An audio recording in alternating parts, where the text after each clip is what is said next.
Poland, a country in which the Jewish minority counted nearly 3.5 million people before the Second World War. During the occupation of Poland, Germans created ghettos, separate zones inhabited solely by Jews. In the ghettos, Jews had their own police, mail post offices, restaurants and theaters. They ran their own policy with the Germans. The zones were inhabited by both rich and poor Jews. Unfortunately, for some Jews, life was very hard there, and they would starve to death. Those were the ones whom Poles helped first. Of course, Poles were helping Jews living outside of the mentioned ghettos as well. Poles were most at risk of losing their lives for acts of helping Jews. Out of all nations occupied by the Germans, Poles were the only ones to be killed for if seen helping a Jew. Not only them, but their entire families were killed, including small children.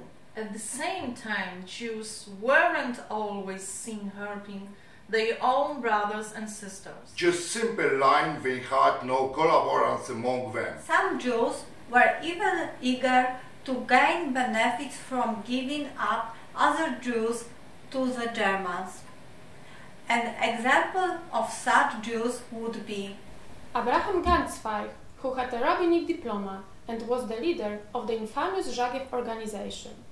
Żagiew worked with the Germans and are responsible for the lives of nearly 2,500 Jewish lives. Chaim Rutkowski, the leader of the Łódź ghetto, who, on German order, sent to death 20,000 children up to the age of 10, the sick and the old people.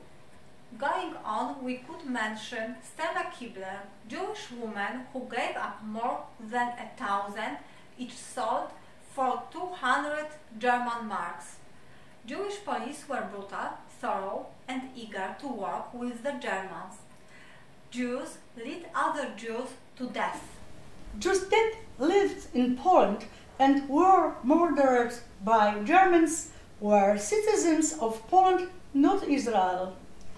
Israel didn't even exist back then. As Polish citizens, they were subject by the Polish law just like any other Pole. Polish Jews don't deserve better treatment than other Poles murdered by the Germans during the Second World War. Jews that lived in Poland, just like any other Pole, were the victims of Germans, and it's them who should be held responsible for these hideous crimes. That's why we owe Jews no additional reparation nor apologize. Dear Jews, please stop lying. Dear Jews, please stop lying. Dear Jews, please stop lying.